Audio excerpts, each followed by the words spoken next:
So Tyler, each and every day we get the rundown, and I do research in the morning before coming into the studio, and I went down a video rabbit hole today. With us next, Shane Pliska. He is the president for Planterra. Great to have you with us. I was sobbing this morning watching wedding videos that were at the Planterra. How are you doing today? Good morning. I'm doing very well. Thank you. What an incredible, beautiful backdrop for a wedding. I would agree. Yes. Do you ever do that? Do you ever go on and watch some of these wedding videos? It's interesting you say that because at times, we all have tough days. When I want to feel better about what's going on in the world, I definitely do go onto YouTube and or the different video sites. And I see videos I've never seen before. And we have a good number of years of backlogs to look at it. Yeah. I'm a chick. This is one of the things that we do. And if you post it out there publicly, we are going to watch and we are going to look. But it really is a beautiful spot to dedicate yourself to someone that you love and to have a wedding. But before we even get into the venue, tell us more about your company. Sure. So Planterra has been in Oakland County since our beginning in 1973. We grew over the years. We moved from Troy to West Bloomfield in 1984, and we've been on Drake Road in West Bloomfield ever since. In 2009, we built a new facility on the same site where the historic greenhouses used to be, and that is a botanical conservatory building that we actually imported from Belgium. And we did that back in 2009. So it's pretty recent. And we are a plant company. We have supplied plants to commercial spaces in our region for well over the last 47 years or so. And then when we built our new facility, we started getting demand from people asking us to open up our space to host weddings. And so we added a wedding component to our business, and we treat it almost like a separate business to where we have a different staff, we have a different crew of people, and it's just a great combination of talents between our commercial plant and design capabilities, as well as now on the wedding design side too. Before we jump into more about the wedding design side, when it comes to the commercial building side of things, how are things going right now in the pandemic? Because even though office buildings shut down, your plants still need to be cared for. They do, and I suppose that is a benefit to our business is the fact that most of our clients have decided to keep their maintenance service for their plants, even while they have workers working from home. They realize that it wouldn't be good to have those plants die on their properties. Yeah, because if you come back after working remotely and then all the plants are dead, you're like, oh, that's just not a good sign, right? But what do you think long term? Are you worried about the long-term impact of COVID-19 and the thought that so many of these business models are going to be changing because more and more people will be working remotely?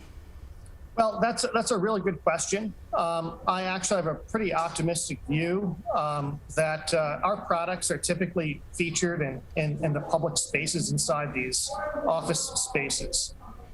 So it's actually the public spaces, the collaborative spaces, the meeting rooms, the lounges. Those are the spaces that actually are going to be in higher demand after this pandemic is done, when people start doing a work from home hybrid, because people still will have to collaborate in person in some way or another. So we're actually anticipating an increase in sales as a result of those changes and those redesigns. It's back in the 80s, they used to put plants on the cubicle walls. That stopped probably 20 years ago. So we're definitely not that concerned about offices necessarily shrinking their square footage, because we think workspaces are going to expand the amount of space they'll use for flexible engagements. Yeah, we're already actually, prior to the pandemic, there were so many other companies and countries really that were utilizing that model of flex spaces where you would have some, availability. You could come in. You didn't have to come into that office on that 8 to 4 schedule per se. So that's good news with that. But how do you fight the argument of having real plants versus fake plants? Well, we supply faux plants as well. We say faux is that's a good way to say it. I have faux plants. But it is very much a different product in every way. And so a faux plant has a lifespan, and a live plant does too. And so if you've noticed that if you bought some faux plants and after a few years they start to get covered in dust or they don't quite look the same, that's part of the lifespan of those. So there is a cost analysis that can be done for live versus replica just from that perspective. But the other perspective is that live plants have so many benefits. We connect with them when when it's real and it feels legitimate, you know that you're dealing with a real situation. So there's all sorts of reasons to have live plants. And the truth is live plants, quite frankly, are less expensive from a purchase standpoint too. Huh. I will say I'm one of those challenged people that can't seem to keep anything alive, but I do not like the look of faux plants, so I always buy them and replace them and buy them and replace them. I mean, you get the orchid, right? And it says, put a little ice cube in it once a week. How hard is that? Well, it's pretty hard because mine die every single time. You know what? And it's quite all right to replace your plants. Okay, your plants are there for your enjoyment and your benefit. It brightens up your space. It makes you feel good. It makes the space look lovely. It makes it feel more natural. When we spend so much time indoors, I mean, there's people that have what's called as nature deprivation. And so a big trend in design is what's called biophilia. And that is the incorporation of nature into indoor spaces to make it feel more human. And so if it means that we need to swap out plants more often to make a space feel human, then so be it. It's for our health. It really is. That is a beautiful sentiment as well. So who are your main customers for this side of the house? So for the plant service business, it's mostly corporate clients. So this would be the tenants inside corporate spaces. They could be medical centers. It could be universities. Any kind of public-facing indoor built environment, there is typically a place for our plants. Shane Pliska with us here on the MegaCast. He's the president of Planterra. Let's jump into the wedding side and the venue side. The whole industry has taken such a hit over the past 11 months. How are you all and your team addressing that side of your business right now? Well, thankfully, we've been able to hold on to our key staff members. That's first and foremost, because we've been actively planning weddings even as they get postponed. So we're planning weddings that are at the end of this year through 2022, even some in 2023. So we still have plenty to do to plan those with the assumption that the crisis will be over by then. But yes, it's been a terrible situation for the event industry and hospitality industry overall. And as a company that's engaged in the industry, it's been our responsibility to both to help out our employees, to try to provide information for our clients as we can. So most of our clients have decided to postpone and just push their dates into the future.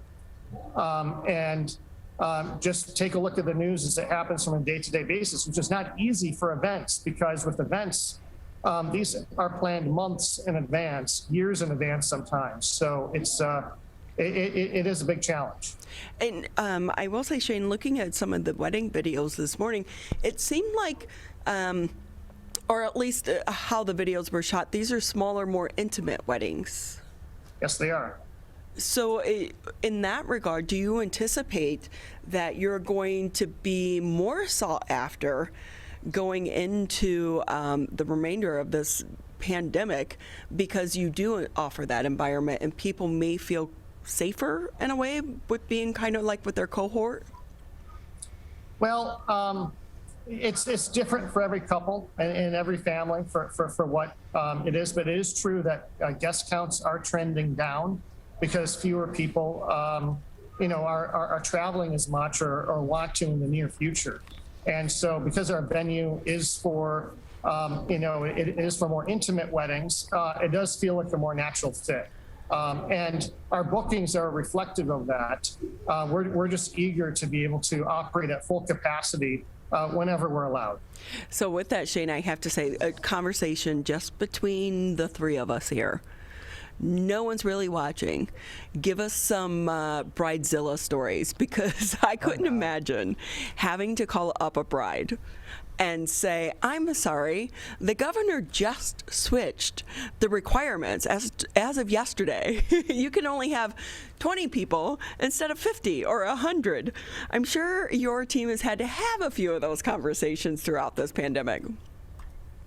We have had plenty of those conversations, but it is a saying in our company that we do not have bridezillas. And the reason why I was a bridezilla, I will tell you. The reason why we don't is a bridezilla is really someone who is disappointed, is worried about getting disappointed. And yes, there are things out of our control, like the regulations, and they are disappointing. But we don't take any of that disappointment personal when that occurs. So I'd say the majority of our brides have been very gracious and understanding. We're all in the same situation together, and they understand our limitations. And we're really making every effort we can to make the situation better. Even if they say, hey, I need to get on with my life, I can't just keep on postponing my wedding. We have found ways to do smaller virtual weddings, different ways to do it. Now, obviously, we don't get the same kind of revenue in that situation, but at least we're able to serve those brides for the moment that they're trying to do and get through in their life. Shane, I can tell you already that you are a master of words, because just the way you rephrase that, we don't have bridezillas. You're good. You're real good, Shane. Thank you. But it is about word of mouth as well when it comes to a situation like this, and how we handle it, and also how you try to accommodate them. And then if they have a pleasant experience, they share it with someone else and someone else and someone else, and it continues down. We are hearing now, Shane, that we may have to continue wearing masks through 2022, even with the vaccine. How are you trying to plan for the future on both sides of your business right now? Well, we adhere to the mask regulations, and there are ways to plan a graceful event where masks are being worn. I mean, there's ways to do that. Does it look the same? Not necessarily. Their bridal parties have created what's known as bridal pods, where they have been hanging out in one particular group, and maybe the bridal party themselves would choose not to wear masks for some photos. But it's part of our reality. It's something that we're adapting with and we're living with. On the corporate plant side, because our people are more or less isolated when they take care of plants, wearing a mask is not an issue whatsoever. But it does get tricky when on the wedding side, when people don't want to have masks seen in a photograph. But there's plenty of ways to stage photographs in ways where it still can be safe. Yeah, that is probably the big thing. I've been to a couple weddings throughout this pandemic, and they incorporated the mask into the event, and they had them made with their names and their dates and this, that, and the other. But it's like you said, it's that photograph, because yeah, we can Photoshop it out, but still not quite the same. Yeah. But again, all of our customers have been really understanding, and they want to get creative. They want to make it work. They want to have a fun time. So all these attitudes are in the right place. It really is. It's true. And I really think it's going to be fun for them 20 years from now to have to try to explain wearing a mask in their wedding photos, right? Because that's such a generational thing where we go back, we look at our grandparents and their wedding photos, and then to have one with a mask on, that's going to be quite the story that you can share with the future generations of your family. Hey, Shane, before we let you go, I do want to ask, you have a degree in film, and while I understand that's a family business, so how'd you make the transition? Well, all business is show business in its own way. So the event part of our business truly has a very strong parallel of producing a movie. Our brides are our stars. The show always must go on. That's how we operate it. And you can never do a redo, though, with a wedding. So it's part of our culture. That's why we have such a great track record for producing magical events that most of the time are relatively flawless. It's like producing a live event for film, right? Absolutely it is. Shane, you're a master with words. I will say that. Quickly before we let you go, anything maybe we didn't touch on that you want to share with the public before we say goodbye? I just wanted to share that, our Botanical Conservatory, which you see behind me, people are welcome to come through. These days it's by appointment, but if you'd like to visit, just give us a call. We're happy to give you a tour. And like the general public? Yes, if someone would like to have a tour and take a look at the plants, you can call us. And we're happy to show you around in our space, especially on these winter days. I'm so fortunate to be in such a beautiful space with so much greenery when it's snowing out. So we like to share that with the community when we can. Oh my gosh, that is so awesome. I'm taking you up on that, like around, mid to late March, when you start to see video from other parts of the country and it's green and the cherry blossoms are coming out and we're still looking at dead grass and snow piles. And it really must be uplifting to your mood to be able to be around such beauty. Absolutely. Well, Shane, it's been great talking to you. We appreciate your time. It's been a real pleasure. Thank you for having me. Hey, quickly before we let you go, if people want to schedule an appointment to do that, take a tour, how can they do that? They can visit our website, planterra.com, and fill out the contact form and just say, I'd like to tour. Great. Thank you so much. And I will say, also while you're on there, Google them with weddings, and you'll see some beautiful events that have been held at their location. It's gorgeous to see such an amazing backdrop, but also to watch people dedicate their lives to one another. Shane, thank you again for being with us. My pleasure. Have a good day.